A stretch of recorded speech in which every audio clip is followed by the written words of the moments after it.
তো গিয়েছিলাম গঙ্গা নদীর পাড়ে ঘুরতে আমরা 4 জন। তো এখানে দেখি সব দিকে শুধু লাভার বয়, সব প্রেমিক প্রেমিকারা বসে আছে। তো ভাবলাম একটু উপর দিকে যাই, তারা নৌকার জন্য অপেক্ষা করছিল। উপর দিকে গিয়ে দেখি প্রত্যেকটা বেঞ্চের মধ্যে জোড়া জোড়া বসে আছে, মানে বসার কোনো জায়গা নেই। তো আর একটু সামনের দিকে গেলাম, ভাবলাম এখানে বসতে পারবো না, এখানে দেখি কাকু কাকি ওখানে বসে কথা বলছে।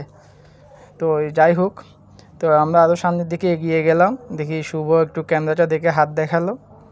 আর আজকে মনটা অনেক খুশি, কারণ আজকে দেশে যাওয়ার টিকিটটা কনফার্ম করে ফেললাম আমরা, আমি আর শুভ।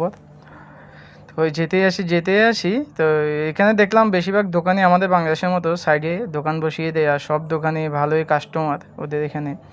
হঠাৎ এই মাঝখানে দেখতে পারি গঙ্গা নদীর মাঝখানে আমাদের বাংলাদেশের একটা জাহাজ, হয়তো কোনো জিনিস হয়তো এখানে নিয়ে এসেছে, না হলে এখান থেকে কোনো জিনিস ইম্পোর্ট করে নিয়ে যাবে আর কি।